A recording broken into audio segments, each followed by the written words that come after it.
Vamos lá.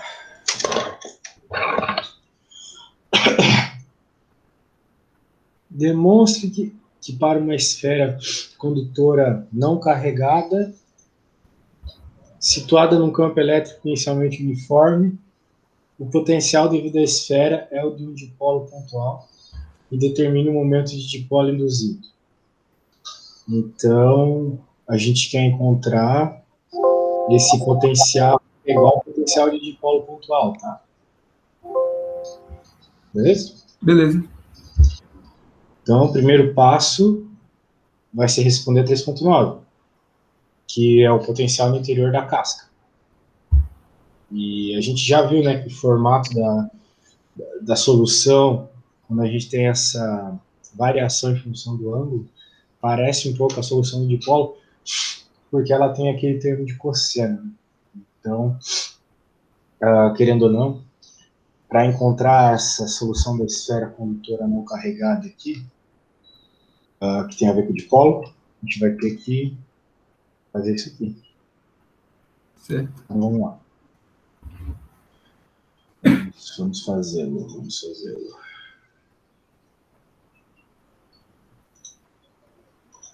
Vamos lá. Começa tendo que fazer uma suposição, né? Algumas posições, na verdade. A gente está falando aqui de uma casca esférica. E ela está conectada à Terra. Isso é importante, né? Porque quando está conectada à Terra tem toda aquela questão de descarga e tal. Na Terra, normalmente, a gente considera que o potencial é nulo. Lembra disso? Lembro. Newton, a gente fala isso às vezes na área eletrotécnica. Beleza. Então, agora que a gente quer calcular o interior da casca, o potencial no interior da casca, a gente vai utilizar aquela solução que a gente já viu ontem, né? Que é a solução que sempre aparece quando a gente está falando de potenciais que dependem tanto do raio quanto do θ. Beleza? Já que ele falou sobre isso. Usar o tal dos harmônicos zonais, está ali na sugestão. Beleza. Beleza. Em outras palavras, né, a gente tem que tomar algum cuidado aqui, porque já que a gente vai estar falando de dentro da esfera, vai ter uma situação de raio igual a zero. Então a gente tem que tomar cuidado com isso. Dentro da esfera, a gente sai, na verdade, do raio igual a zero e até o R da esfera. Esse raio igual a zero é importante toda vez que tu for trabalhar em eletromagnetismo, porque o raio igual a zero é uma das condições de contorno, tá? Quando tu tem o raio igual a zero, dependendo do tipo de problema que tu tem, tu não pode ter uma divergência. Né? O que às vezes ocorre, porque se tu divide pelo raio e o raio é zero, tu causa alguma coisa infinita. Né? Mas não pode acontecer isso. Tu não vai ter um potencial infinito no centro da esfera. Então serve como condição de contorno. Esse raio igual a zero, então a gente tem que tomar um cuidado com isso aí. Beleza, então a gente vai ter uma solução que vai depender daquele potencial que a gente já viu. Só que na origem, né, a gente tem um dipolo pontual. É o que está dizendo. Ou seja, em R igual a zero, a gente vai ter a expressão de um dipolo. É o que está dizendo na 3.9. Então a gente vai ter que usar isso a nosso favor. R igual a zero é a expressão de dipolo. Beleza. Isso aí. Então agora a gente vai começar a conta. Agora que eu dei alguma argumentação de onde que entra essa formação de dipolo, de por que cuidar com R igual a zero, θ, etc. Vamos lá. Então a gente já viu tudo isso aqui um pouco na aula passada, né? Sim.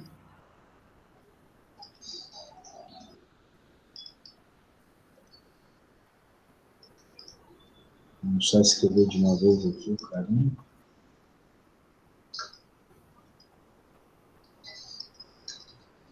Beleza.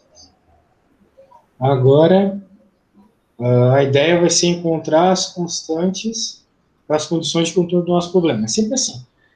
A gente já sabe sempre mais ou menos como que é o formato do nosso campo. O que a gente precisa fazer é encontrar essas constantes, mediante o que o problema está dizendo. Caramba, o aquário está fazendo um barulho chato. Beleza. Nós temos o quê, né? Uma informação que o enunciado já deu é que para R's muito pequenos, ou R's que tendem a zero, a equação tem que ser a de um dipolo pontual. E se tu voltar lá no Halliday, tu vai ver que a equação do dipolo pontual é assim, ó, do potencial, no caso, né? Tem lá no Halliday, tem o campo e tem o potencial, se for ver. 4π, ε0. Aí tem o P, lembra? Cosseno do θ. Esse P eu acho que é o momento de dipolo, né? Lembrando agora. Isso. Beleza. Muito bem. Então a gente tem isso aí, nada demais até agora. Ok? Tranquilo. Então, uma coisa que fica clara já com uma solução desse tipo é que tudo que está associado com a n, pelo menos na origem, é zero. Né? Porque, olha só, isso aqui tu tem um R negativo, querendo ou não, né? Então tu está falando da parte do Bn. Então todos esses coeficientes aqui estão associados com o Bn. Certo? Certo. Beleza.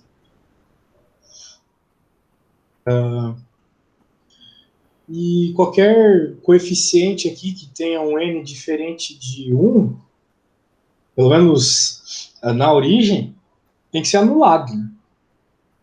Então, por que eu digo isso?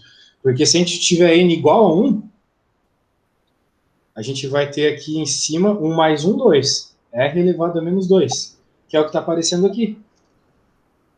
Então, no fim das contas, o único termo que nos interessa é com n igual a 1. Tá bom? Tá bom. Então vamos escrever um pouco do que a gente já discutiu. Caramba, a gente já discutiu muita coisa. Bastante. Então, dipolo no centro da esfera. Que mais?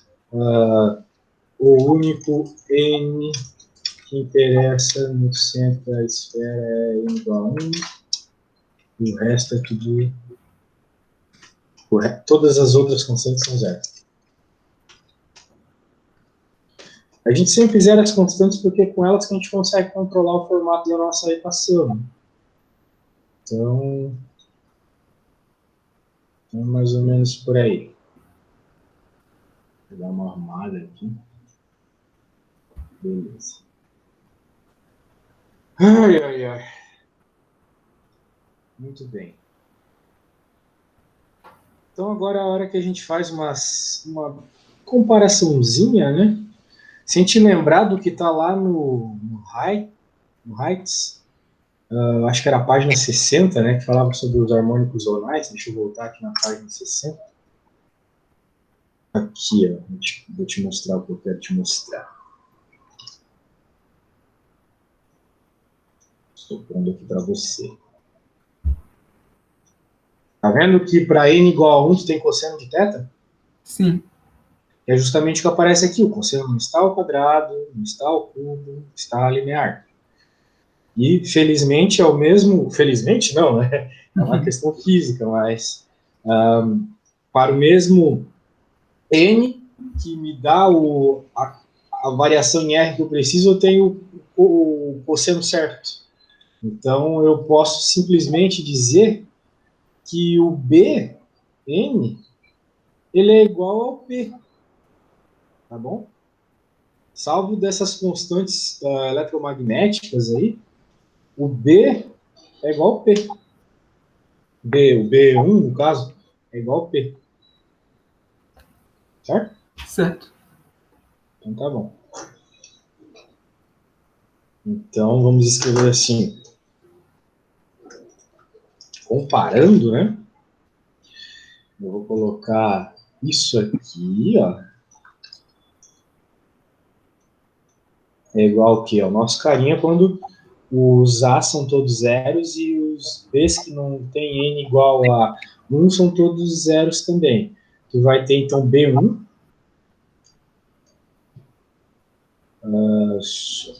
cosseno θ, sobre R ao quadrado. B1 cosseno θ sobre R ao quadrado. Beleza. Então, novamente, ignorando assim, só por uma questão de conveniência no primeiro momento, a constante eletromagnética, que o K, né? O importante é comparar B1 com T aqui, beleza? Momento de dipolo magnético, elétrico, eletrostático. Beleza. Então, já encontramos uma coisa interessante. Já temos B1 em função de P aqui. Agora, o que mais a gente vai fazer? Bem, nós utilizamos o fato do dipolo no centro da esfera. Qual outro fato foi citado no enunciado? Né? Ela era aterrada. Aterrada, isso aí. O fato dela estar aterrada. Então, como que a gente vai lidar com o fato dela estar aterrada agora? Alguma ideia? Não. Não? Bem, o que é uma esfera aterrada, né? Ou, em especial, no nosso caso aqui, uma casca esférica condutora, né? Em especial, uma casca esférica condutora. Bem, se ela está... Diga. Ficaria em equilíbrio?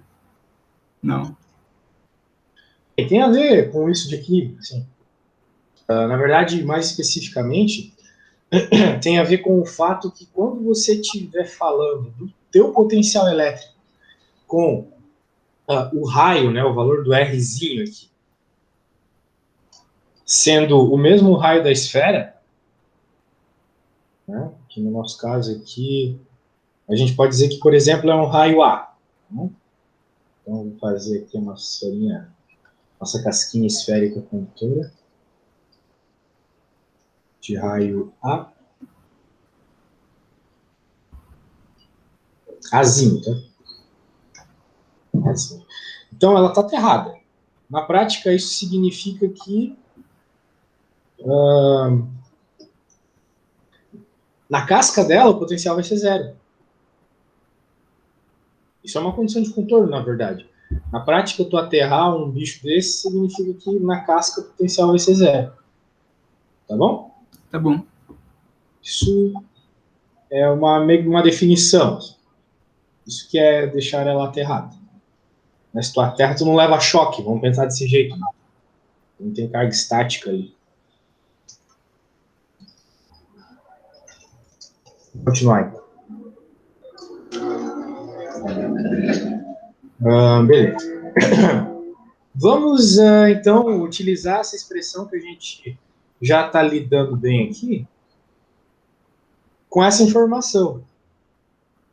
Certo? A gente já tem que, bem, os Bs vão ser todos zero, tirando o B de n igual a 1, só que os As não necessariamente. Ok? Os As não necessariamente. Então, eu vou fazer o seguinte, eu vou copiar isso aqui. Tá perdendo tempo. Só que, em vez de eu colocar Bn aqui, ó, vou fazer o seguinte. Bn, como está multiplicando tudo, né, do lado de fora da série, vou manter ele aqui, Bn que depende de θ, só que eu meio que já sei o que ocorreu com os Bs, né, que o que acontece, né? Devido àquela questão da origem lá, todos os Bs que não tem n igual a 1 tem que ser zero. Porque a única variação que tu tem, que é inversamente proporcional ao raio, né? É essa variação r quadrado cosseno θ devido ao dipolo. Nenhuma além dessa. Então, ela dá conta dessa diminuição do potencial em função da distância. Mas eu não posso dizer o mesmo desses ANs. Né? Então, por isso que aqui o termo que eu vou colocar aqui relacionado ao BN, eu já tenho e não vou ter mais nenhum associado ao BN. que é o do dipolo mesmo. O campo é de um dipolo, então vai ser isso. Ok? Né? O campo que sai daqui tem formato de dipolo. Então, pela condição de contorno, esse campo ele tem que continuar por toda a minha esfera. Então, se essa parte da expressão eventualmente vai chegar aqui por condição de contorno, então é a expressão que eu obtive agora há pouco, só que com esse R aqui, A, né? Agora eu estou falando de um raio A. Tá bom? Certo. Eu estou interessado no contorno da esfera. Então, o raio é o mesmo A aqui. Beleza. Agora, vamos pensar o seguinte. Vamos pensar os N's que a gente pode brincar aqui, né? Os N's sempre começam em zero. Então, por exemplo, o N igual a zero. Ele vai fazer alguma diferença na hora que a gente for analisar? Bem, se N igual a zero, vai sobrar só a N, né?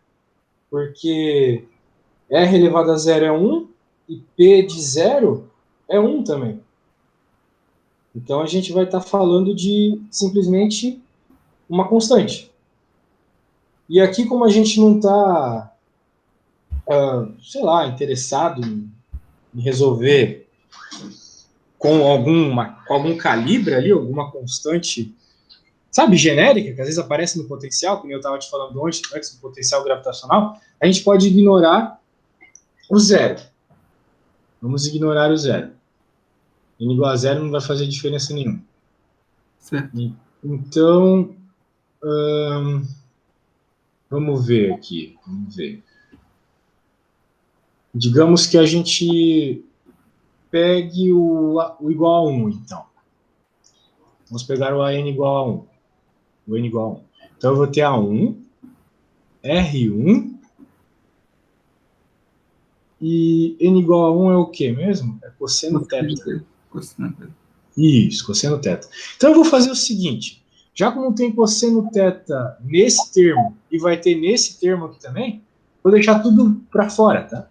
Ok. Então, eu peguei só o termo de N igual a 1. Então, T sobre A ao quadrado. Fecho isso aqui. Agora vai ter um cosseno teta aqui. Só que isso, bem, eu escolhi só o N igual a 1. Mas isso não leva, vamos dizer assim, não faz o resto das constantes de AN sumir. Então eu posso colocar elas aqui, ó. AN,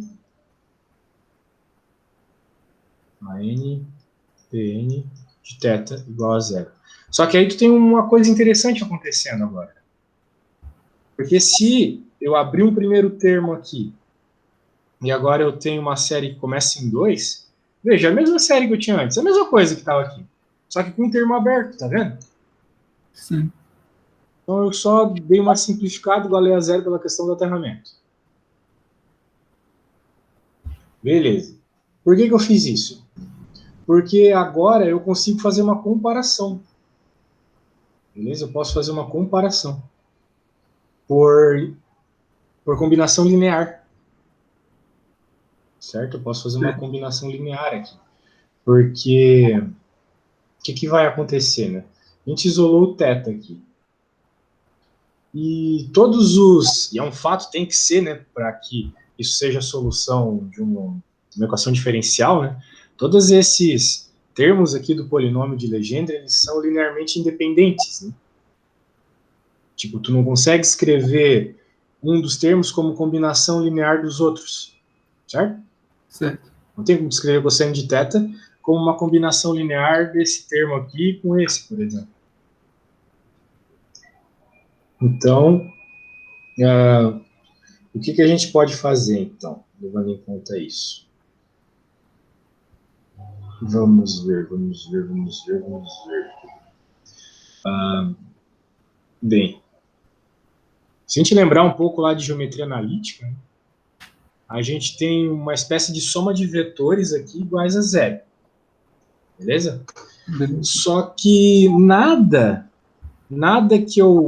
que saia daqui de dentro, pelo argumento que eu te dei agora há pouco, vai fazer aparecer isso aqui, né? O R1 cosseno θ.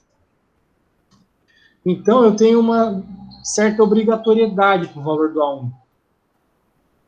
O A1 tem que sumir. O A1 tem que fazer, na verdade, todo esse termo aqui sumir. Ser zero. Porque, querendo ou não, né? Se tu passar isso pro outro lado do igual, tu vai ter que isso é igual a isso, né? Sim. Mas, pelo argumento da combinação linear, nada daqui de dentro vai causar isso aqui. Foi o que a gente acabou de conversar. Sim. Então, significa que eu tenho que anular isso aqui. Que seria a tal da solução trivial. A gente faz direto em geometria analítica, né? Sim. Às vezes, combinação de vetores só tem a solução trivial. E é o caso aqui. A solução trivial seria igual a zero. Então, qual que é o argumento aqui, né? A gente vai ter que dizer que tudo isso aqui é igual a zero. Porque não há combinação linear entre os outros termos do Legendre. Agora, olha só que coisa mais interessante. Se eu tenho que tudo ali tem que ser zero,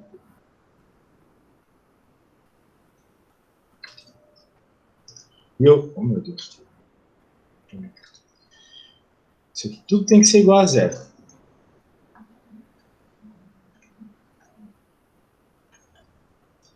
E eu já sei qual, eu estou trabalhando com um determinado raio, né? Raio A. Então, o que tem que ser A1 para que tudo seja zero, né? Tem que ser o que está aqui, só que negativo. Não é mesmo? Sim. Veja, se o A1 for igual a menos 1 sobre 4πε0, tá?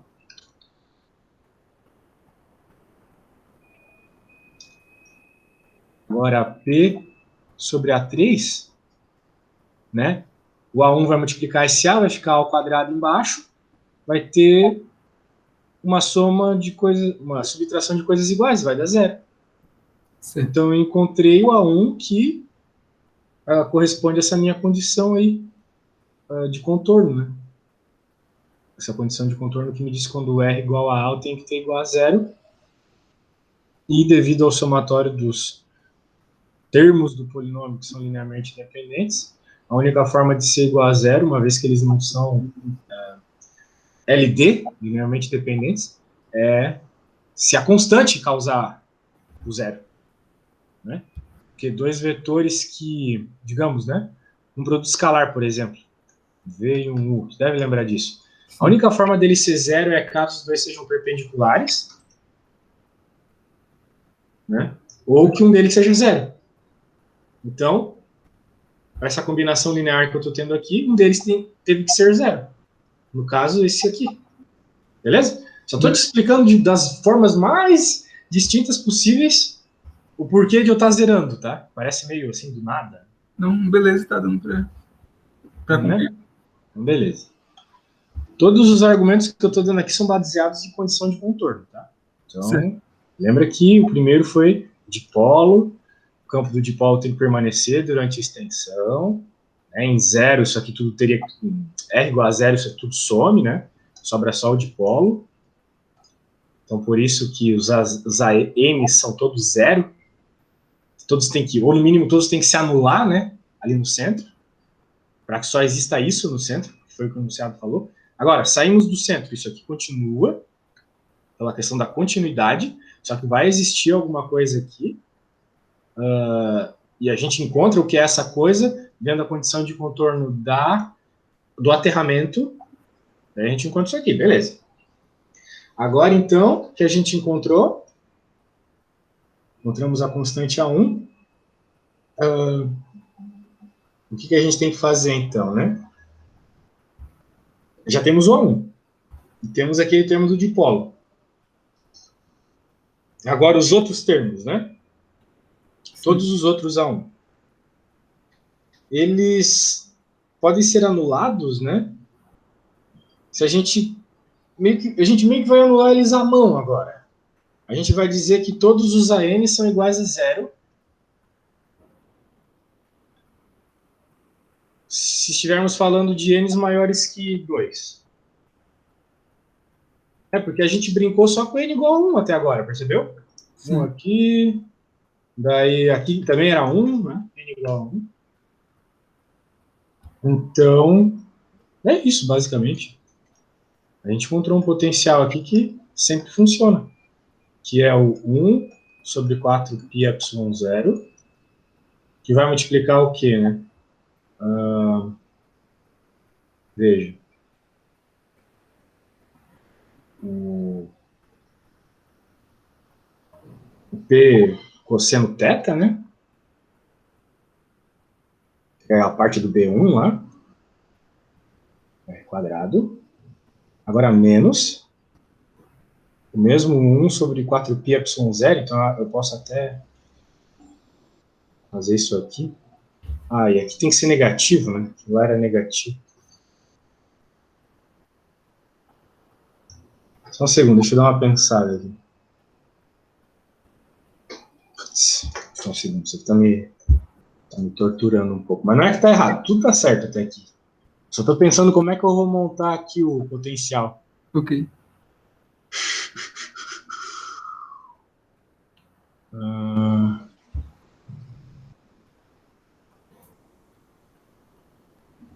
Porque aqui...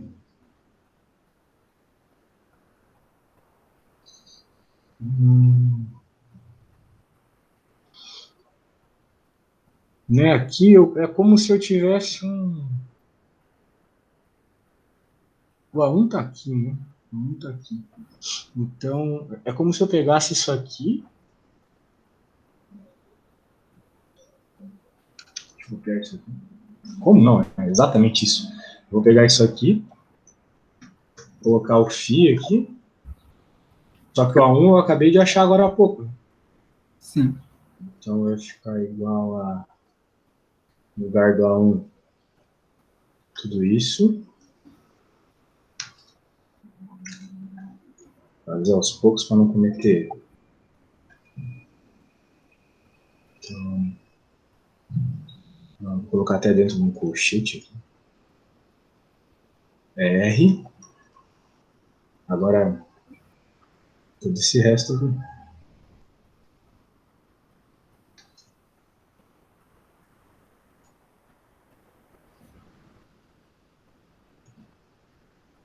Beleza? Beleza. Esse é o nosso potencial dependendo tanto do raio quanto do θ. Claro que dá para dar uma simplificadinha aqui, né? No caso, aquele Rzinho ali também substituiria por A, né? Não, aqui já é a forma genérica. Entendi. A forma para qualquer ponto dentro da esfera, tá? Certo. Então é um R qualquer aqui. Sim, aqui tem um detalhe que eu esqueci. Acho que era disso que tu estava falando. Aqui não é A, né? Aqui é o R. Porque, né? Sim. O dipolo aqui para qualquer ponto depois do R igual a zero. Então, é isso. Agora sim. Daí se eu simplificar, eu vou ter 1 sobre 4πε0. Aí eu posso isolar 1 menos. Tu já vai ver o que eu vou fazer. Ó. R ao cubo A ao cubo. Isso aqui vai multiplicar P cosseno θ sobre R quadrado. Sacou? Isso aqui. Né? Porque tu tem P cosseno θ sobre R quadrado nesse termo aqui. Então, é o que vai surgir desse 1. E o P cosseno θ de Rzinho só vai surgir desse. Porque o R3 vai cortar com R quadrado aqui. Entendeu? Entendi. Beleza. Então a gente encontrou a equação do campo de uma esfera que tem dipolo, que está aterrada, todas essas coisas aí. Tá? Certo. Tudo por condições de contorno. Claro que algumas assim, a primeira vez que tu vê é meio esquisita, né? Do tipo, por que que eu zerei tudo aqui, né? Nesse ponto aqui. Porque no R igual a zero, aqui, no R igual a zero ele tem que respeitar essa equação. Então não pode ter nada que tenha a ver com A, porque nenhum tem esse formato aqui. Então eles todos os A se anulam ali, tá bom? No centro. Certo. Então eu encontro o B rapidinho dessa forma. Agora, daí depois, né, a questão do aterramento. Daí quando tu tem o aterramento vai ter essa variação de potencial devido ao aterramento até que lá em R igual a zero, quer dizer, em R igual a A, pela condição física do problema, o potencial seja zero. Então, tu já tem uma parte do negócio aqui que é zero. Essa outra parte vai ter que ser zero também. Certo? Certo. Agora, por que? Tu pode estar se perguntando por que eu peguei só o A1 aqui nessa parte? Seria uma pergunta interessante. Eu peguei só o A1 porque de todos os termos do polinômio de Legendre, o A1 é o único que é, vamos dizer assim, paralelo ao esse termo aqui. Porque é o único que tem o cosseno sozinho, sabe? Sim. Então eu pude juntar ele com uma parte da solução que eu já tinha. Se não tivesse o cosseno sozinho aqui, 5 cosseno ao quadrado, eu não ia pegar o A1 de toda essa série aqui. Eu ia pegar o que tivesse o cosseno ao quadrado. Para eu poder fazer a combinação linear, entendeu? Entendi. Então eu olho para esse bagulho, eu sei que vai sair cosseno. Tem um cosseno aqui, que é o termo variante aqui. Pego ele para poder fazer combinação linear. Daí tudo que eu posso combinar com o que já tem na minha solução está aqui. Aqui é tudo linearmente independente do que está aqui. Então, se tem que ser igual a zero, né? Se tem que ser igual a zero, obrigatoriamente aqui por combinação linear, isso aqui tem que ser igual a zero. Daí, claro, tudo isso na casca, né? Então, se tudo isso aqui é zero, eu encontro o valor para 1. Só isolando o A1 ali. Certo? Sim, sim. Agora, bem, esse mano todo aqui é zero, na casca. Beleza. Esse termo aqui ele vai ser zero também, por quê? Por que eu dei essa argumentação aqui meio fraca, né? Tudo maior que n igual a 2 é maior que zero. Por quê? Porque de todos os termos que surgem aqui, eu não posso fazer o que eu fiz aqui. Porque todos os termos que surgem aqui, eu não consigo isolar, como eu isolei aqui. Fazer essa CLD, né? Juntar terminhos e dizer que alguma parte deles pode ser zero para zerar o resto, que eu fiz aqui, né? Um determinado valor de A1 zera todo esse termo. Não tem nenhum caso que isso possa acontecer nesses termos aqui. Por quê? Porque todos os termos que surgem aqui são L e I. Ó, não tem uma combinação linear desses dois aqui que vão destruir o N4. Sacou? Isso aqui. Então é por isso que aqui todos os AN são obrigatoriamente iguais a zero para N maior que 2. Por isso. Então tu ignora essa parte da conta. Pronto. Daí tu tem só o A que te interessa, o B que te interessa, tu tem a tua solução. Show! Certo. Mas pesadinho, né? Só uma dúvidazinha aqui, né? O A3, A ao cubo no final, ele permanece porque... A3. A ao cubo. Ah, porque ele faz parte do A1, né? A1 depende do Azinho. O A1 depende do tamanho da tua esfera, entendeu? Entendi. Só por isso que ele permaneceu. Tipo, diga. Mas, por exemplo, porque, tipo, o A é o raio, né? Sim. Dela inteira. Uhum. Tá certo. Então. Certo, isso aí. Certo, entendi. Então, beleza. Por isso que tem A3 ali na solução geral. Certo. Beleza. Isso aqui agora. Então tá, agora que a gente tem essa solução aqui, a gente pode tentar fazer a 10. O que a 10 pede, né? Ó, demonstre que por uma esfera condutora não carregada situada no campo elétrico inicialmente uniforme, o potencial devido à esfera é o de um dipolo pontual e determine o momento de dipolo induzido. Agora que a gente já entende tudo sobre esferas com esse dipolo ali incomodando, a gente pode encontrar o momento de dipolo, né? Que é o que o problema está pedindo. Sim. Beleza. É só isso que pede, né? Potencial devido à esfera de um dipolo pontual. Tá bom, vamos lá. Agora, vamos pegar essa resposta que a gente teve aqui.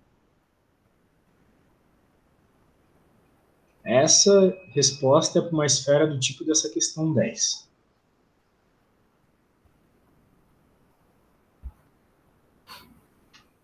Deixa eu dar uma arrumada aqui.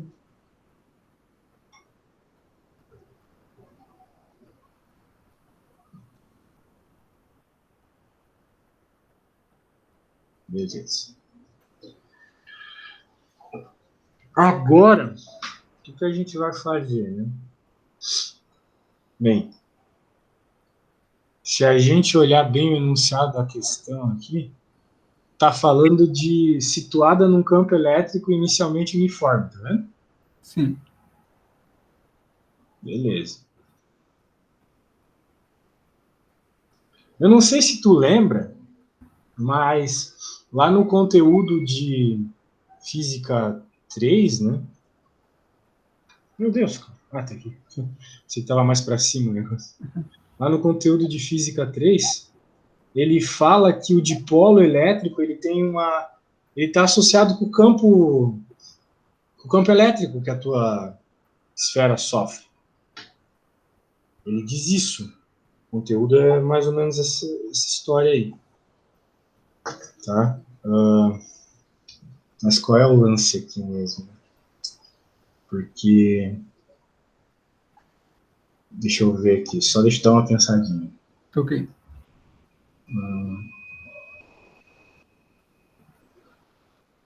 Tem um potencial.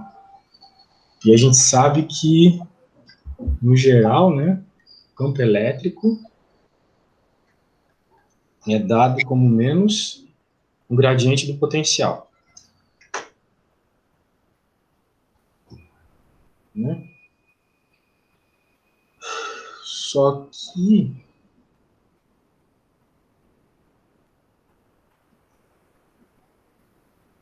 qual é o lance, né?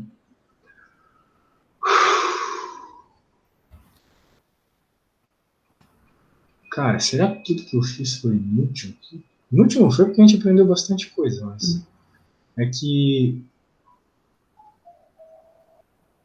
no caso a gente tem que utilizar aqui na 310, né, que é o programa, a questão que o teu professor pediu, o potencial de uma esfera condutora não carregada. Né? Esfera condutora não carregada. Puta, acho que eu fiz merda. Né? Eu fiz todo esse problema aqui. Bom, pelo menos serviu como exemplo. Eu aprendi pra caramba já nesse daí. Tá bom.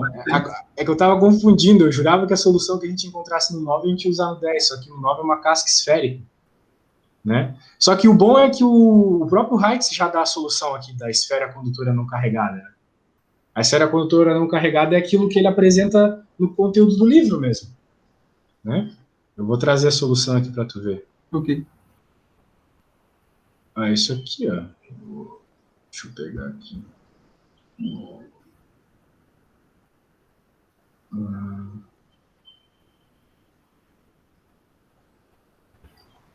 Pô, o problema é que ele não escreve qual que é o potencial, ou eu tô retardado da cabeça aqui, não consigo ver.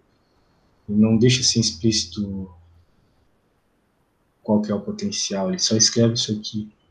A gente vai ter que fazer um servicinho aqui, mas nada demais também. Ó, ele diz isso aqui, ó. Então, vou copiar o que está lá no Heights. Ele diz que o potencial para R maior que A é aquilo. Depois ele diz, então, né, pela condição de contorno, ele usa essas duas soluções aqui, que são as mesmas que nós, para encontrar qual que é o potencial.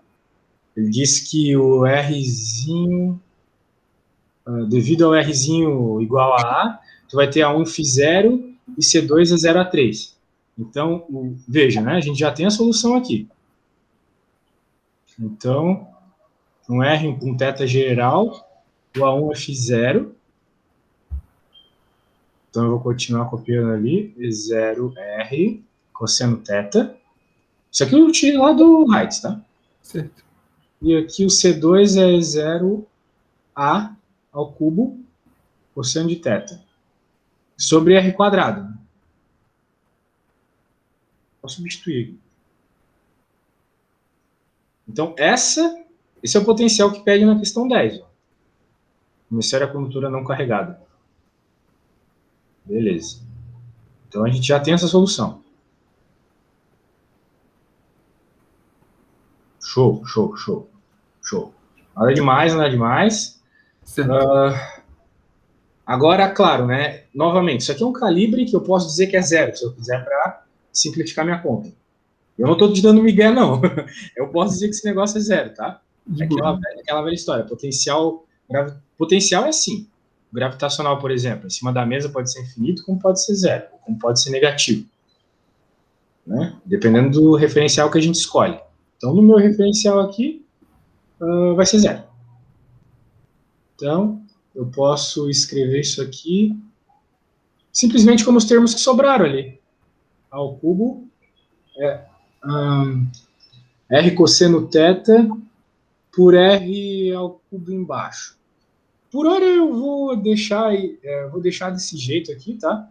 Porque daí eu consigo isolar o cosseno θ. Tá bom? Ok. Tá. Por hora eu vou deixar assim. Ai, ai, ai, ai, ai, ai. Ó. Ó, eu preciso ir no banheiro. Ok. Mas eu vou te falar o seguinte. Tu já sabe qual que é o potencial do dipolo. A gente conversou sobre ele antes. Mas se tu não sabe, tu não lembra, eu vou te colocar aqui de vermelhinho. Ok. O potencial de um dipolo, ele sempre depende do raio do ângulo, né? Ele vai ser o teu momento de dipolo vezes o raio, dividido por 4. Ô, satanás! 4π. 4π epsilon 0. R ao cubo. Show? Agora, qual é o lance, né? Tu vai ter que, de alguma forma, fazer o que o problema está pedindo. Dizer qual que é o que é isso aqui, por comparação com essa expressão aqui. Tá? Ok. Tu vai ter que dar um argumento para isso. Tem a ver com esse termo aqui.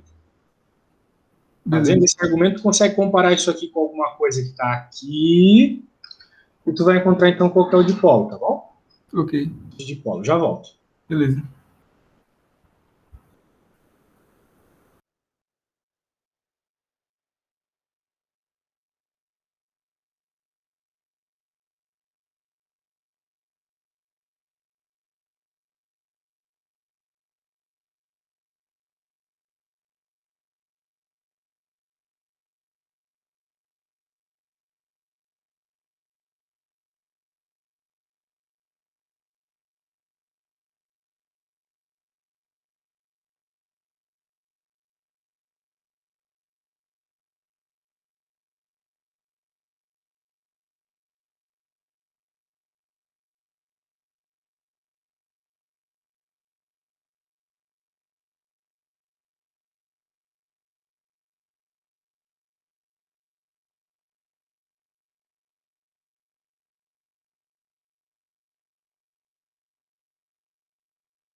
Beleza, voltei.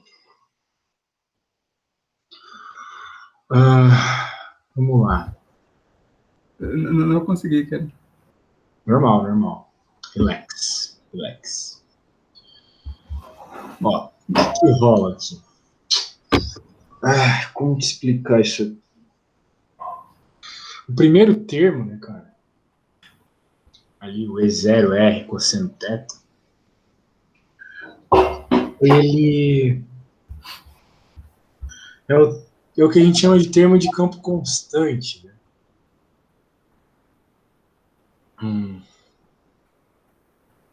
Tipo, ele não aparece explicitamente na equação do dipolo, certo? Certo. Então, não tem nem como tu fazer a comparação direta, né? Veja que o formato desse carinha, dipolo conhecidaço já do Halliday, isso aqui não combina. Então, é como se eu não tivesse que usar isso para comparar, basicamente. Tá? Então, a tua comparação vai ficar entre esse cara e esse só. Aí fica um pouco mais humano. Né? Sim. Só que a expressão de dipolo do Halliday é esse produto escalar. Mas, né? O que é um produto escalar, né? Não é o produto do módulo dos vetores vezes o cosseno do ângulo aqui? Sim. Então, no fim das contas, tu vai ter praticamente a mesma expressão ali. Se tu reescrever esse negocinho, né? Tu vai ter P vezes R vezes o cosseno de θ. Sobre 4π ε0 R ao cubo. E daí, se tu compara com isso,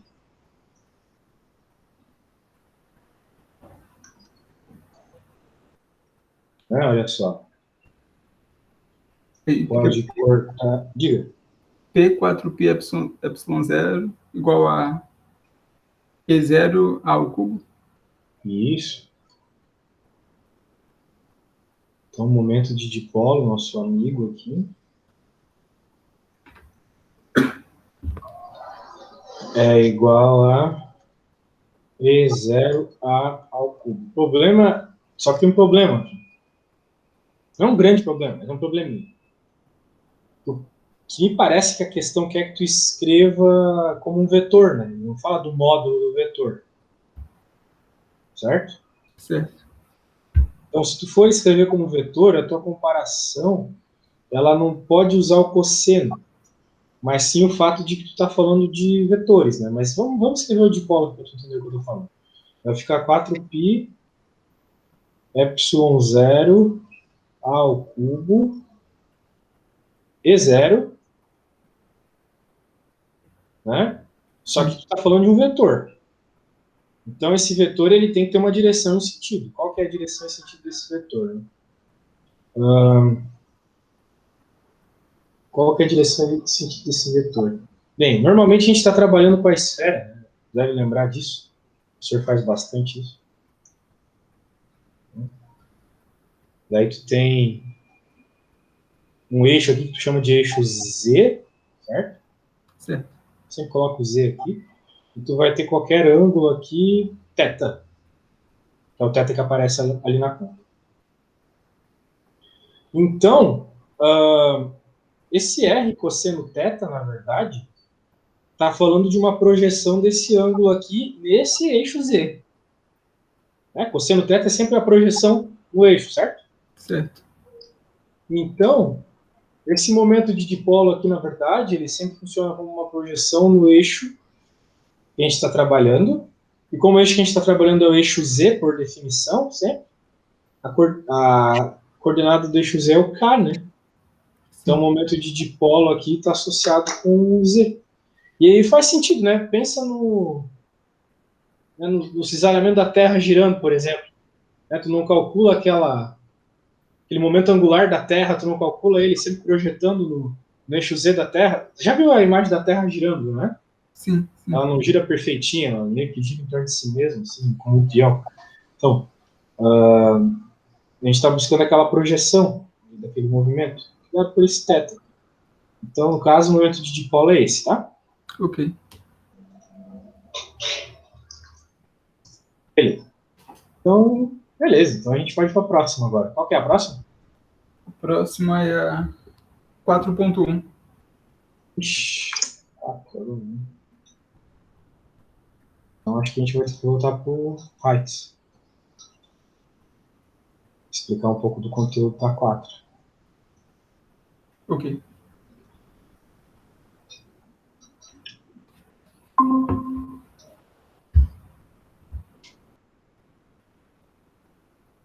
Meios de elétricos. A lógica é a mesma, só que tu vai ter polarização, né? Esse vetor polarização aí é meio chato às vezes de trabalhar. Mas é que as leis de Maxwell, né, elas têm que servir para qualquer meio, né? E o meio aqui vai ser o meio polarizado agora, o meio de um dielétrico que ele até pode conduzir, né? A carga pode mexer ali dentro. Só que esses fortes campos elétricos dentro do material acabam fazendo o material se polarizar, né? E assim tu gera uma espécie de campo elétrico induzido, vamos dizer assim, tá bom? Então aqui tem toda uma explicação para a gente chegar numa expressão bem semelhante ao que a gente já conhece, né? Potencial um dielétrico é tipo o potencial da lei de Coulomb mesmo, só que com uma funçãozinha aqui de polarização. Essas funçõezinhas de polarização elas vão sempre ser umas constantes. Então não vai diferenciar muito do que a gente já aprendeu, tá? Ok. Então é meio chato assim, mas não tem nada demais. Olha só, por exemplo, tu não está mais falando de uma carga livre ali, é um dielétrico. Então tu vai estar falando de uma carga polarizada. Então tu pode obter, por exemplo, a densidade de carga polarizada, uma vez que tu souber a função de polarização do teu sistema, como um divergente disso, essa função. Então, pô, o cara dá outro argumento aqui, mas no fim das contas, tu já vai pegar sempre um negócio meio pronto. Tá? Certo. Então, por exemplo, né, o campo elétrico total, no fim das contas, vai ser o campo elétrico aqui na superfície, mais o campo elétrico no volume. Então, é muito provável que daí, né, no limite dos dois, tu possa igualar, e com isso tu encontra constantes, que é o velho papo. Beleza. Então vamos lá. Esse argumento aqui é bom. O campo elétrico em um dielétrico será igual ao campo elétrico no interior de uma cavidade em forma de agulha. O dielétrico, sempre que o eixo da cavidade for orientado paralelamente à direção do campo elétrico. Isso quer ver a lei de Gauss. Né? A gente vai utilizar a lei de Gauss aqui para encontrar informações sobre o problema que a gente estiver resolvendo, que é a geometria que for. O problema é que eu não quero me ater a esses detalhes, né? Quero partir do que é realmente importante. Então, né, essa polarização é muito importante, cara. Ela vai aparecer sempre. Ó, carga está sempre associada com a polarização. E daí tu vai. Isso aqui é uma coisa que aparece muito bem, ó. Quando tu for calcular as coisas, tu não vai calcular exatamente um campo elétrico, mas sim esse tal de deslocamento elétrico, que ele é sempre dado pelo epsilon zero E mais P. Só que aí tá. O P tu sempre vai conseguir escrever como um múltiplo do campo elétrico. Então tu vai conseguir juntar tudo isso aqui numa coisa só, entendeu? E o teu deslocamento elétrico, que é o que ocorre no dielétrico, é tipo, a analogia do campo elétrico no dielétrico vai ser uma espécie de múltiplo do campo elétrico natural que seria ali. Então a gente já vai ver isso na prática. Ó, aqui, ó. Tá vendo? Tem que ter o vetor polarização aqui, ele é uma função que multiplica o campo elétrico normalmente, e normalmente essa função é uma constante. Como aqui, ó.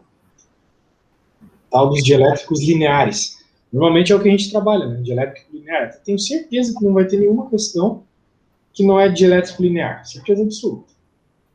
Qualquer coisa diferente do linear é muito tenso. Tá? Ok. Então, vamos lá. 4.1. Ai, meu Deus, que medo.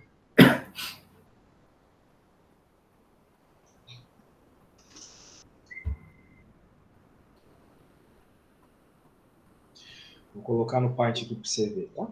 Ok.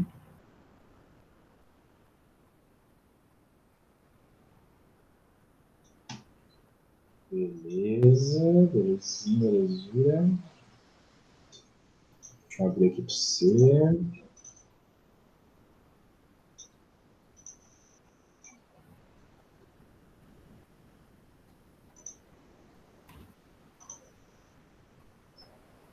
Tá aparecendo, pai? Agora tá. Apareceu. Beleza. Uma barra fina de dielétrico de seção reta A estende-se ao longo do eixo X de x igual a 0 a x igual a L. A polarização da barra dá-se ao longo de seu comprimento e é dado por P de x igual a x quadrado mais B. Então tem uma polarização aí meio feiosa, né? Beleza. Encontra a densidade volumétrica de carga de polarização e a carga superficial de polarização em cada extremidade. Demonstra explicitamente que a carga de polarização se anula neste caso. Ah, meu Deus, um monte de coisa aí tem a ver com condição de contorno, novamente. Beleza. Primeiro passo aqui. A densidade volumétrica de carga de polarização. Isso é aquele divergente que eu li para ti aquela hora, lembra? Lembro. Pois é. Então, o divergente da função de polarização é igual a menos, né? Vamos falar assim, carga elétrica de elétrons, né? ρP, densidade de polarização. Beleza. Então, no fim das contas, a gente tem que aplicar o divergente na nossa funçãozinha. Só que a nossa funçãozinha nos foi apresentada como uma função cartesiana. Né? Tu lembra o que é o divergente? Divergente, agora, no momento, eu dei um branco aqui. Pois é, rapaz. Mas eu tenho uma ideia. Isso aí é a parte que tem que ser assim, a parte que tu tem que lembrar.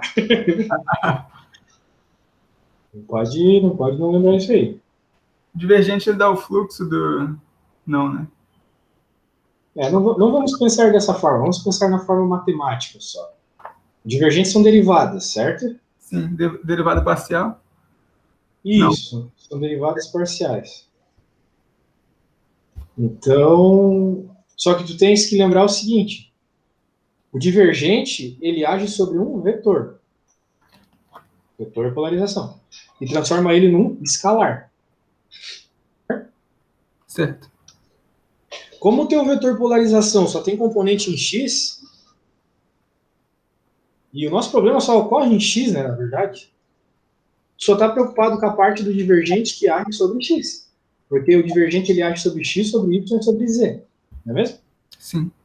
Mas aqui, como a gente está querendo transformar esse vetor num escalar, então a gente vai pegar só a parte em x, que foi a parte do interesse do problema.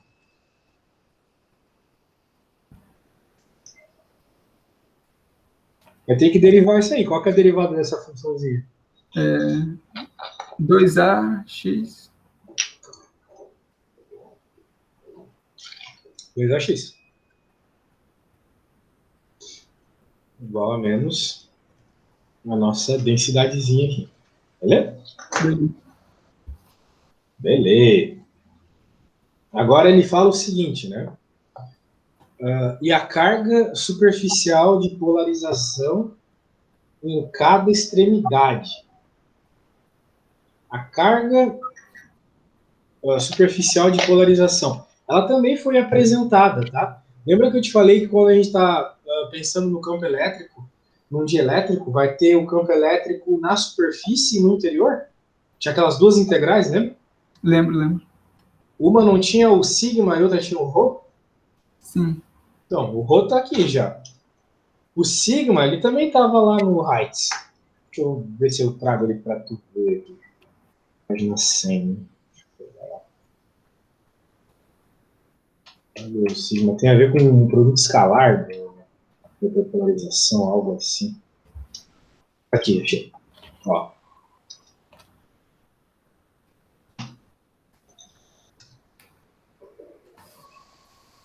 Página 82 do Heights. Beleza. Então significa que o sigma P é o produto escalar da função que a gente tem ali com esse N. Certo? Certo. O que é esse N, né? Ele é o vetor normal aí, ao nosso bicho. Então ele não vai alterar em nada aqui. Bem, vamos pensar então o que está acontecendo, né? Ele quer que a gente demonstre explicitamente que a carga total de polarização se anula nesse caso. Né? Então, o que ele quer na prática? Está falando das extremidades, né? Então, vamos pôr as extremidades nessa função aqui. No caso, na carga total de polarização, né? Nesse carinha. Então, o que a gente vai ter, né? Isso aqui é a parte B. Assim, B. Então, a gente vai ter esse sigma na nossa barra. Vai ser igual o nosso vetor, que foi dado ali no enunciado, desenho. Como a gente está interessado nas extremidades, vamos pegar a extremidade mais longe ali, que é o x igual a L, né? Já que a nossa barra tem tamanho L, né? Então eu vou jogar L aqui no lugar do x, vai ficar AL ao quadrado mais B. Beleza? Nada demais. Beleza. Agora, a mesma coisa no zero. A extremidade, uma ponta é zero, outra ponta é L. Então, vamos analisar aqui. X igual a zero. Então, zero, aquele termo vai sobrar só P. Só que tem um problema aqui, né? Se a gente for pensar em formato vetorial, né? Um vetor que aponta para o zero é um vetor para a esquerda. Não é mesmo? Sim. Porque, bem, tá para a esquerda. Tipo, não tenho nem como explicar isso direito. Mas assim, tem uma barra, né? Daí tu escreve os vetorizinhos aqui que agem sobre ela, né? 0, L. Então, se tu for pegar aqui o vetor L, tu tá falando um vetor para a direita. Mas se tu for pegar o 0, para a esquerda. Então, por isso que na hora que tu faz o produto escalar aqui com o N, tu vai ficar com menos B, tá? Ok. Beleza. Então, o que é que acontece aqui, né?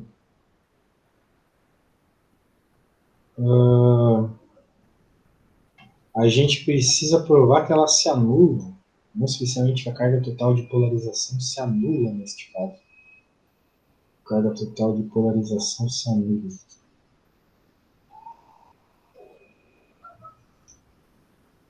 No fim, o que tem que acontecer aqui, né?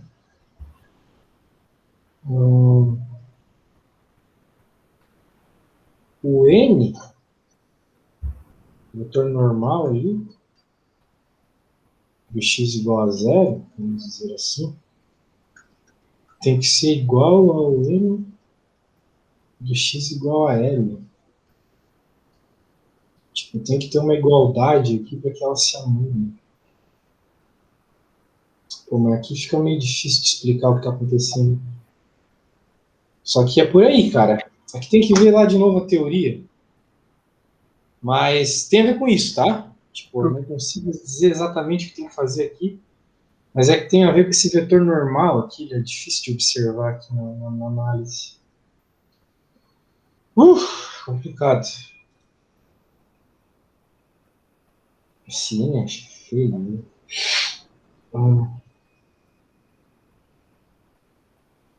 É que a gente está falando de uma barra, né? É que é mais fácil observar esse carinha que a gente está falando de uma esfera, por exemplo. O vetor n é sempre um vetor normal esfera em qualquer ponto. Então, aqui tu tem esse, por exemplo.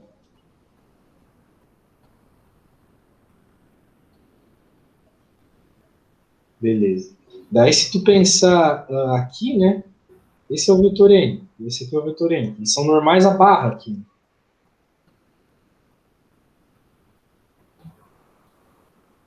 Então, para que seja zero, né, essas duas coisas têm que ser iguais.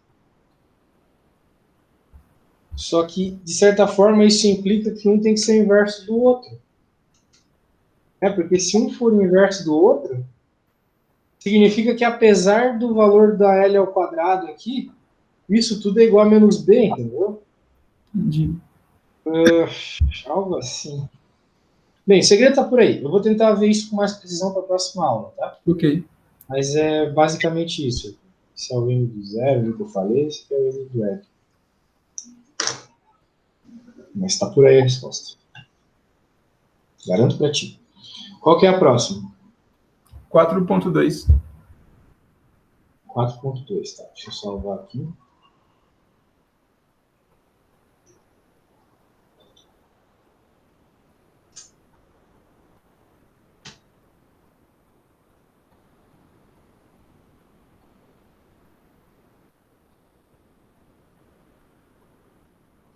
Quatro ponto dois.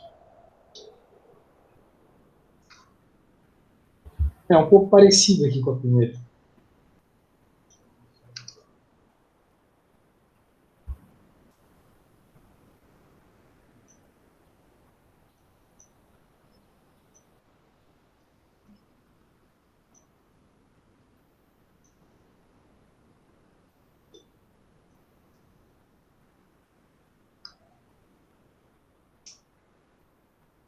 Deixa eu aumentar aqui até os 600.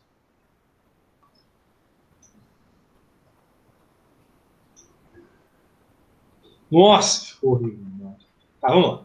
O cubo de elétrico de lado L tem uma polarização radial dada por P igual a R, onde A é uma constante e R é o vetor posição.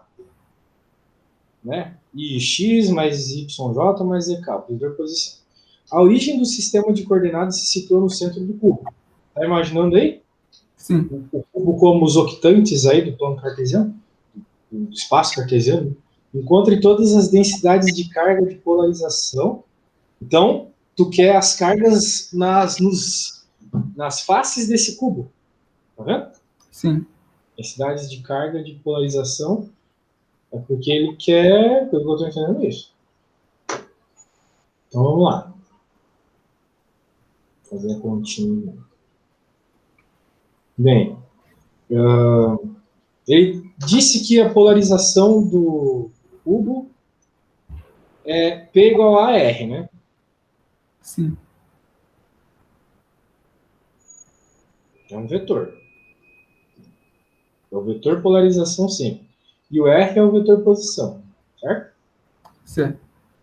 Então, minha primeira missão para ti vai ser, nesse problema, tu encontrar a densidade volumétrica de carga. Tá?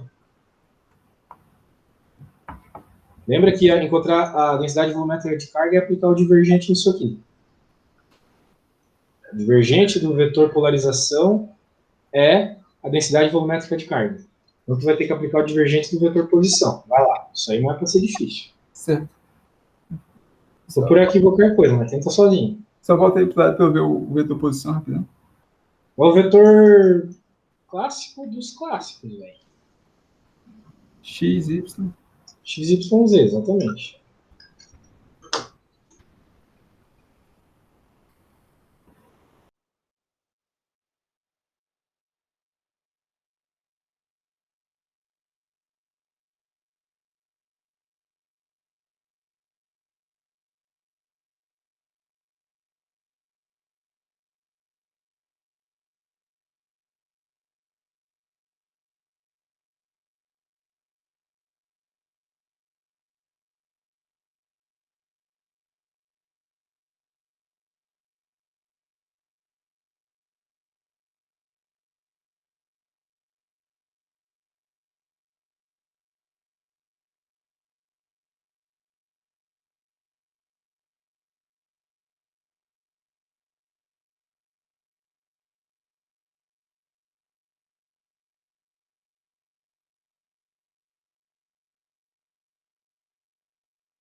3A?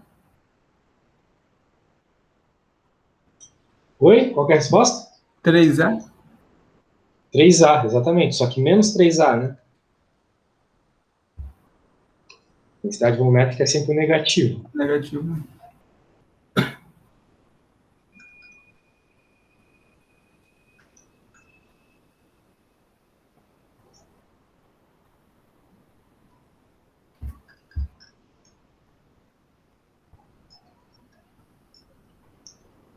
Legal. Agora vamos para as densidades de cargas superficiais.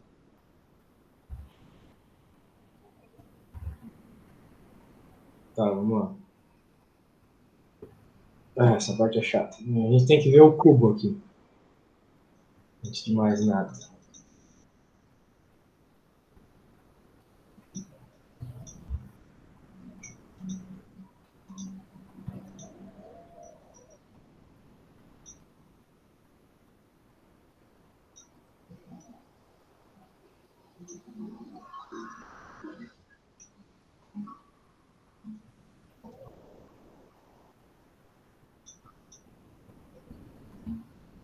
Tá, tem um cubinho. E a gente tem que lembrar que esse cubinho ele tem um tamanho especial, né? Ele é um cubo, então todos os lados são iguais e medem L.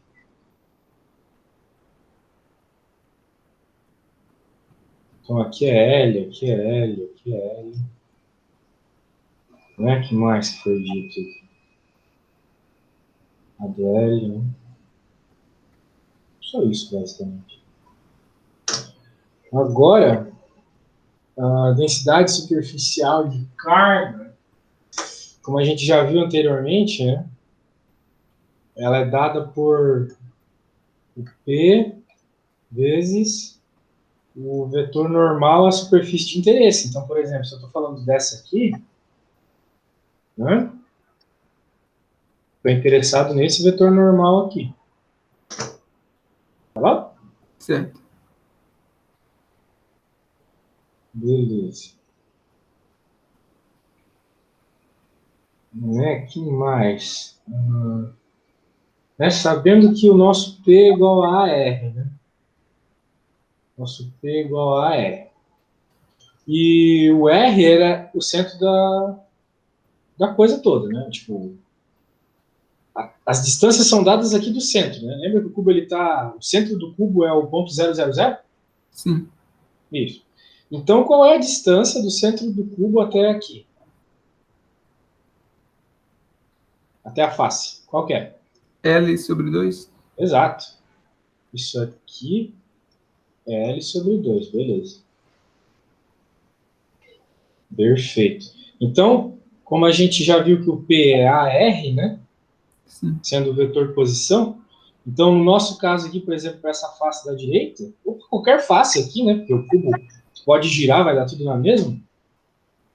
A qualquer face, tu vai ter que é A L sobre 2. E é isso, A L sobre 2. Porque o P é A e o que multiplica é R. Certo. Então, como tu vai ter, olha só, veja, né? O grande lance é o seguinte.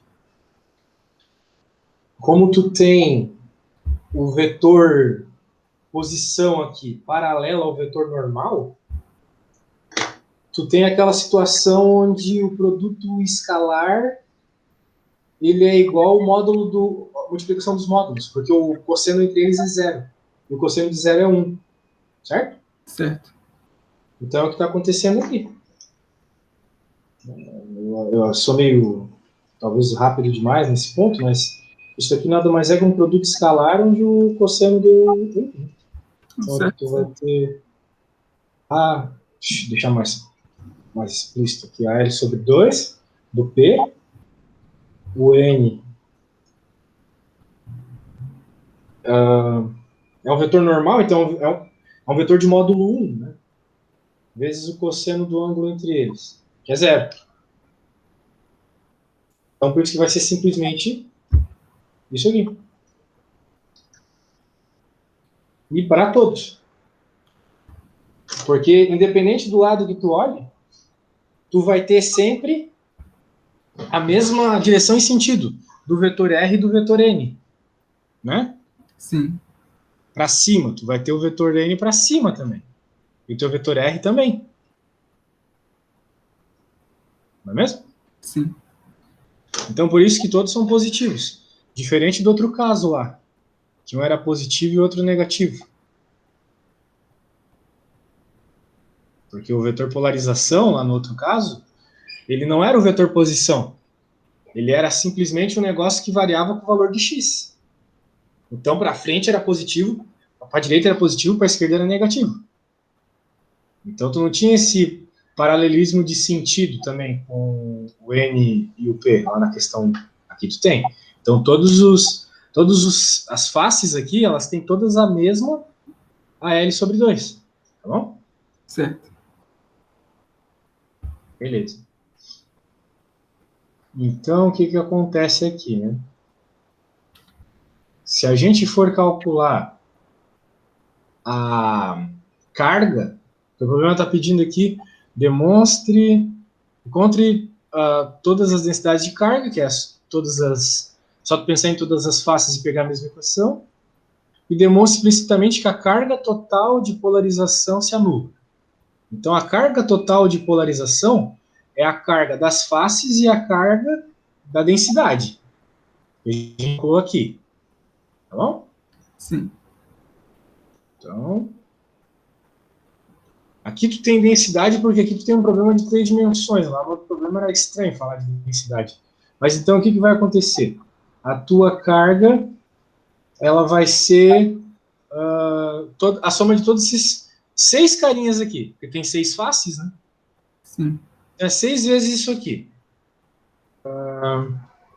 Vamos para a parte B, então. Vamos chamar de sigma, ou carga, melhor. Carga da superfície. É 6 que multiplica isso tudo. Então vai ser simplesmente 3AL, né? Sim. Se não estiver acompanhando, fala, tá? Não tá dando para entender. Então tá bom, tá bom. Agora, qual que era a carga que a gente encontrou aquela hora lá? 3A. Não é mesmo? 3A. Menos 3, é. Menos 3A, isso aí. Só que essa é a densidade de carga. E nota-se que ela é uma densidade de carga homogênea. Volume. Ela não depende da posição. A carga é a mesma em todos os pontos do volume do cubo. Porque não tem uma dependência de x, de r, de y aqui, tá vendo?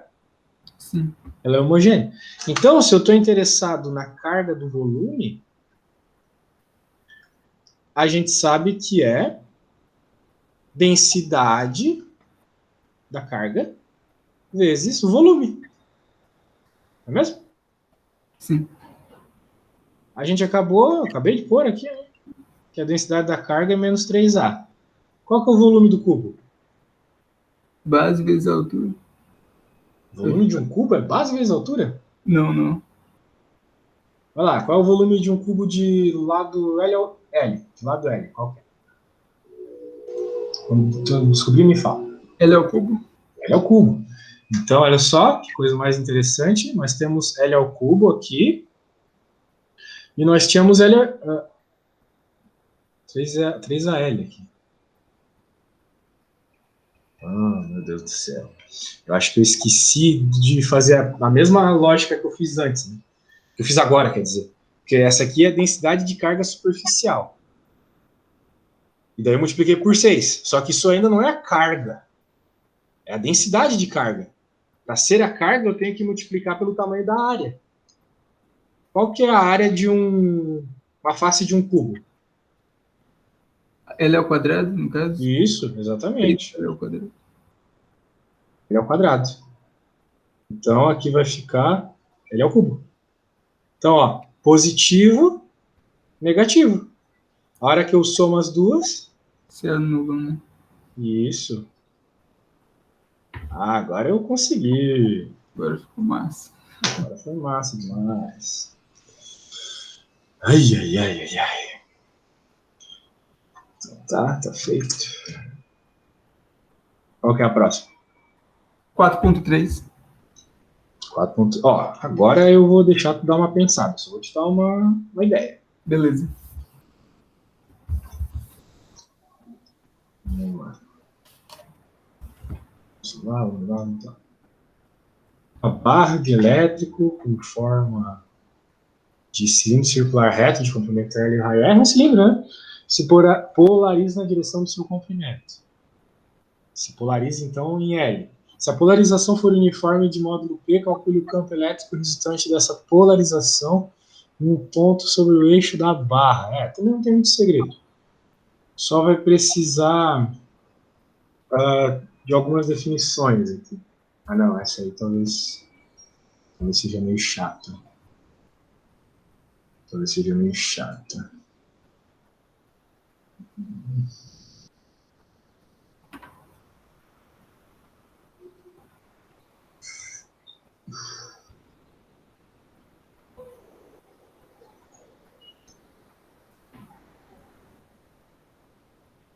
Ai, ai, ai.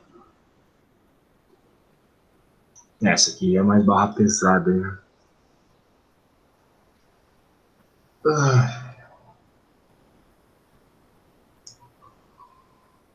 Tá.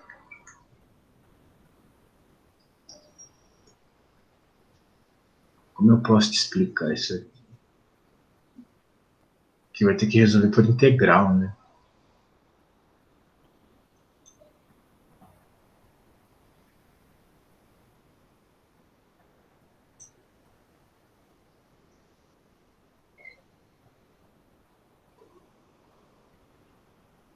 Uma barra de dielétrico com forma de um cilindro circular reto. Mas é uma barra, ela não tem densidade de volume, né?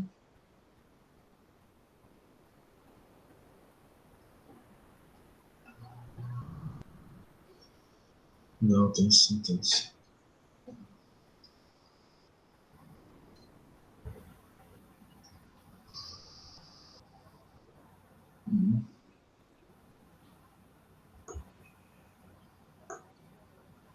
Aqui esse problema, assim, por mais que ele não seja tão simples, ele não é muito diferente do problema de física 3 lá, de calcular o campo de um cilindro, tá? Lembra lá de calcular o campo de um cilindro? Pela lei de Gauss e tudo mais? Sim, sim. Então eu vou pedir para ti tentar começar a lei de Gauss aí de um cilindro, pode ser? Pode ser. Então tá bom, já volto. Ok.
E aí, conseguiu lembrar como é que era a lei de Gauss lá para o cilindrinho?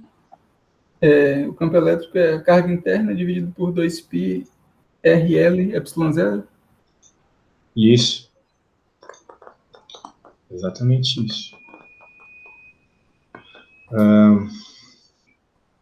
Só que aqui, né, a gente não pode ir tão direto assim. Porque, como a gente tem de elétrico, a gente vai ter essa questão da polarização lá alterando o campo elétrico. Então, a gente vai ter que trabalhar com integrais. Então, a integral do campo elétrico com escalar dA. Nesse rumo. O problema é que esse PA, né? Ou mais precisamente a parte da carga, né, o lado direito da lei de Gauss, ele vai depender basicamente de R. Ok? Então a gente vai ter que fazer uma integral que depende de R. Aquela velha integral lá que conecta a evolução da carga no teu objeto ali, com carga, e o ponto onde tu está calculando o campo. Mais ou menos isso. Então, vamos lá. Vamos lá.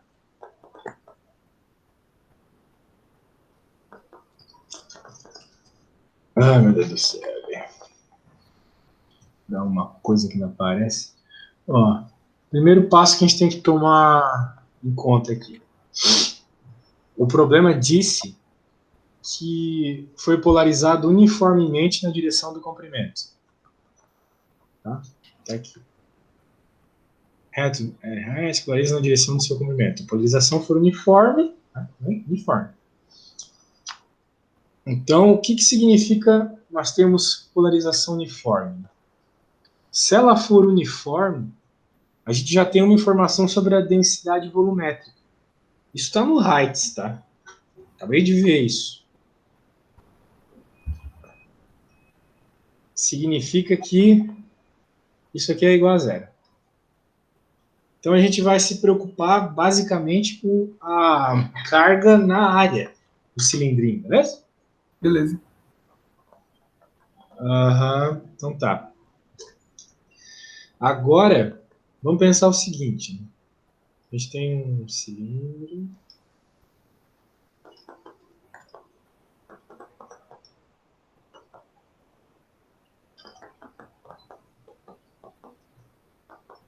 Com as suas belas tampas. Eu não sei se é melhor deixar. Eu acho que eu vou virar esse cilindro.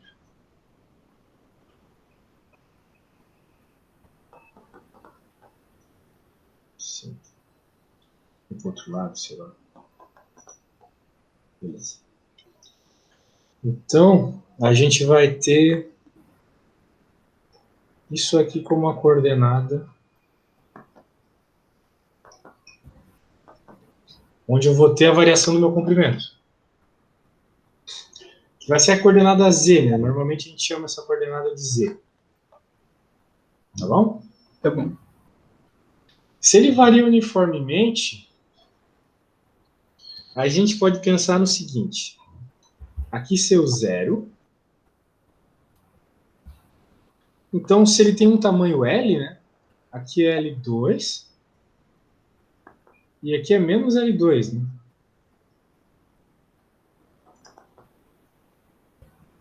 Afinal, o tamanho dele é L. Então, eu sei que a minha coisa é linearizada, né? Então, ela meio que é crescente na direção aqui. A polarização, né? Vamos dizer assim, P. Então, nessa tampa,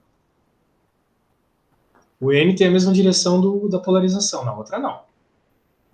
Não é mesmo? Certo, sim. Então, na positiva, eu vou ter que o sigma, a gente já viu bastante sobre isso, né?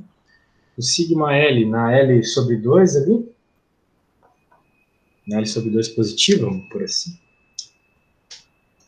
é P. Na negativa, é menos P. Nada demais. Porque, né, a gente tem uma polarização crescente, uniforme, né? Ela é uniforme, numa direção. Isso aqui não parece um campo uniforme, aquele desenho do Halley? Sim. A polarização uniforme é essa também, ela vai ter uma direção sentido. Então, nesse arranjo que eu fiz aqui, um é positivo e outro é negativo. Beleza.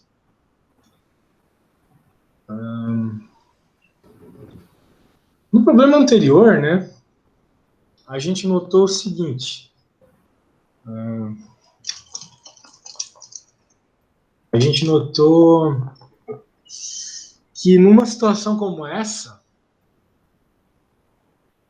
a carga era zero, né? A carga total era zero. Sim. E tinha uma situação semelhante a essa, só que era com cubo e a carga total era zero. Tá, até que ponto isso é importante? Bem, o potencial aqui, tal qual está lá no Heights, ele pode ser dado da seguinte forma, né? Isso aqui está lá no Heights, assim. Se tu não está preocupado com a densidade volumétrica, já que a gente já concluiu que ela é zero, né? A gente está preocupado só com a densidade diária. Então, essas que eu estava comentando aqui. 4π epsilon zero na superfície só. Se tu olhar lá no Heights, vai ter uma integral para a superfície e outra que não é para a superfície, não é mesmo? Sim.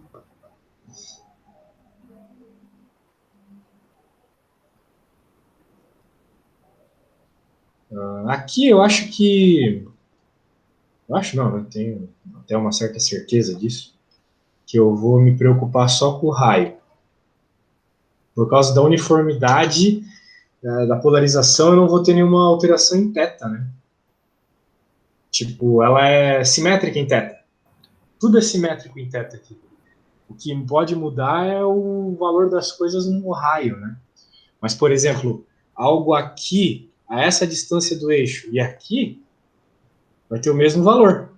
Porque o ângulo não importa. O que importa é só o raio. Né? O campo aqui embaixo pode ser menor ou maior, sei lá. Potencial, né? Então, o que importa é o raio aqui. O potencial elétrico. Tá bom? Tá bom, certo. Certo. Então tá. Agora vamos fazer o seguinte. Vamos pensar que... O que importa aqui, na verdade? É a tampa ou é a evolução do cilindro? Acho que eu estou preocupado com as pontas aqui no primeiro momento.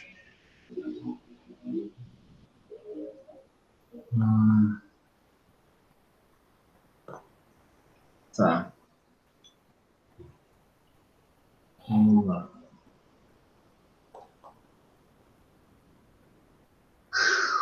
Só um segundo, tá? Ok.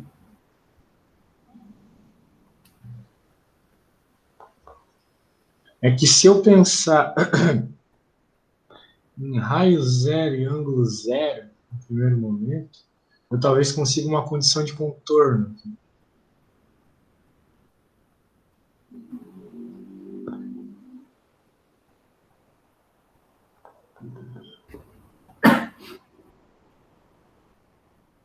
Né? Porque, por exemplo, se eu estou em coordenadas cilíndricas, eu meio que tenho um raio, né? Um raio que ele, na prática, ele é sempre dado em relação ao eixo até um determinado ponto aqui. Né? Então, só que ele tem que me dar qualquer parte desse meu cilindro. Então, por exemplo, um ponto nessa parte aqui. Né? eu posso dizer que esse raio, pela teoria da coordenada cilíndrica, é igual a um rolinho, dependendo da direção do raio, que é sempre normal ao cilindro, menos L sobre 2, se eu estou pegando na ponta, né? Ou mais sobre 2, se eu estou na parte positiva, K. Daí para o outro lado lá, eu tenho só o negativo no Z. Né? A única coisa que mudou foi o Z. Então isso aqui é um ponto qualquer na tampa. Beleza? Beleza. Aqui é menos.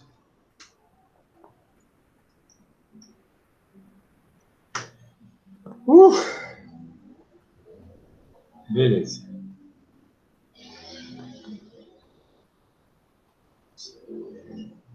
Então,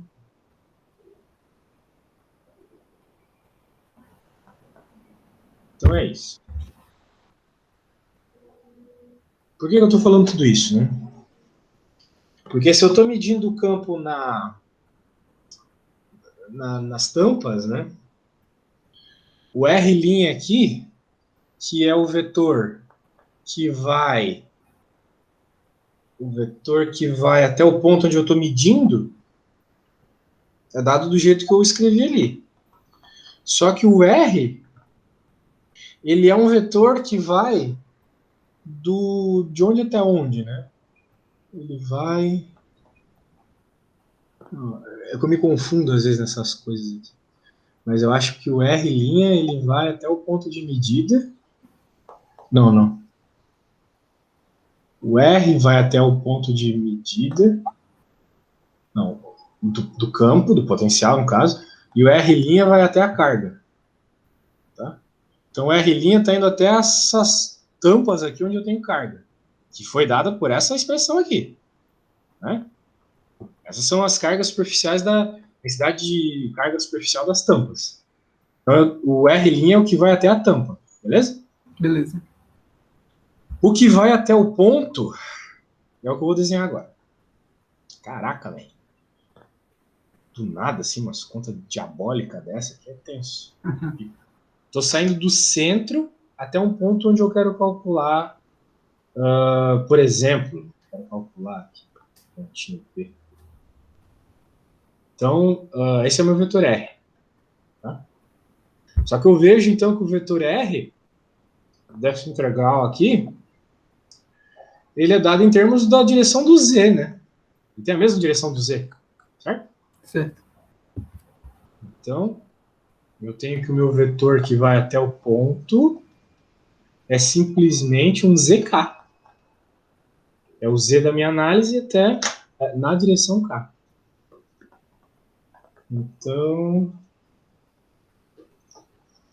o que eu posso fazer agora? Né?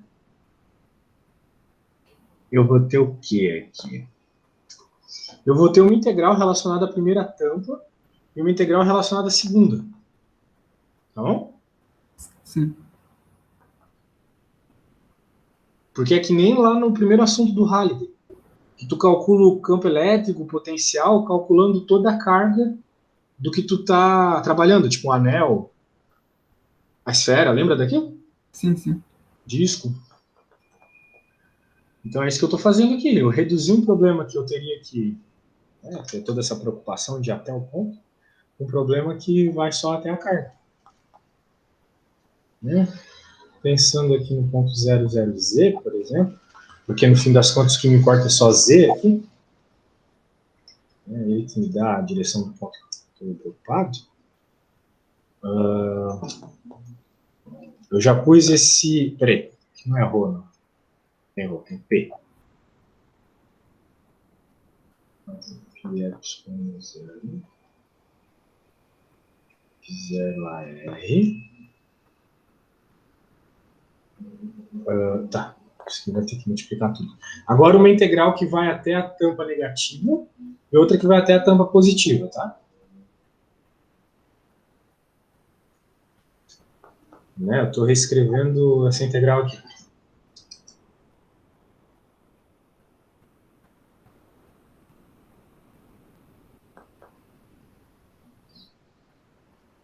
Isso aqui, né, que eu estou fazendo aqui, eu acho que eu estou meio zoado já da cabeça, mas tu consegue imaginar de onde veio essa raiz aqui?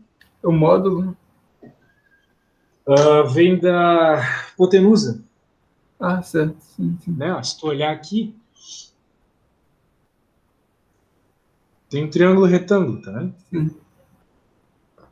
Então, o R', esse vetor aqui, é o módulo, né? O módulo do R', se para pensar. O módulo do R', sim. Do R, na verdade. Minha cabeça! Qual que é mesmo? Puta merda, agora. Como é que eu argumento que aquilo é daquele jeito? Porque eu vejo tanto isso quando eu trabalho com cilindro que eu já decorei já que é simplificar. Mas agora, meio agitado assim do jeito que eu tô, não sei se eu vou conseguir. Mas, né? Tu tem o que aqui? Esse é o R', beleza. Ele tá aqui. Agora, ele ao quadrado. Mais Z menos L2.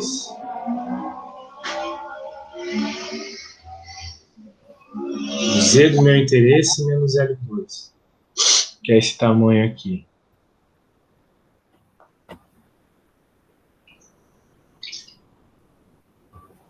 Isso vai formar um triângulo.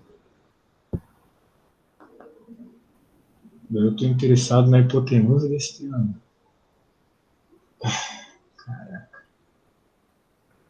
É que, no fim das contas, né, que eu estou trabalhando com o módulo, né, desse vetor.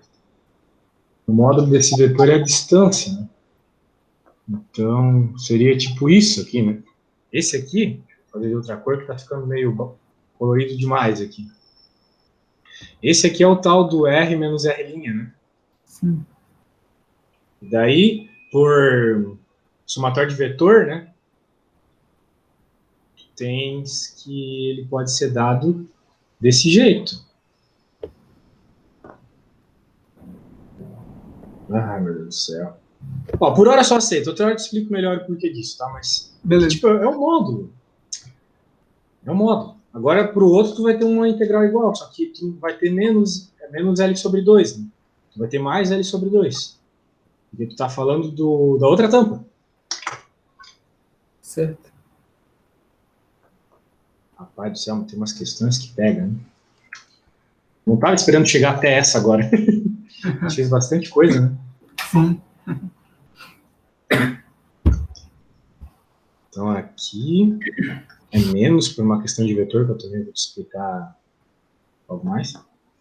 Mas, beleza. E agora tem que resolver essas integrais.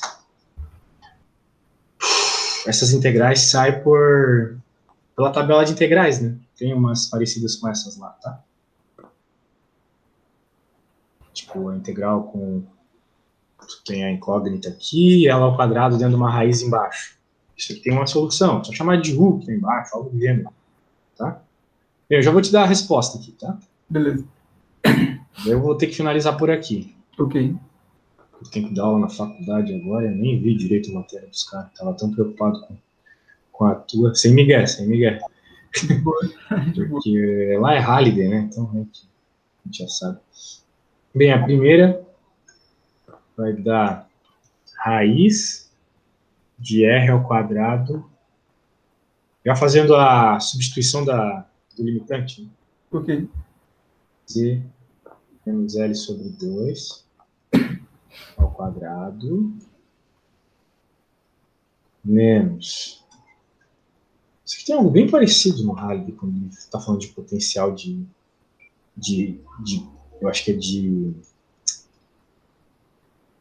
barra. Potencial de barra, lá ele chega numa solução bem parecida com essa com módulo e tudo mais.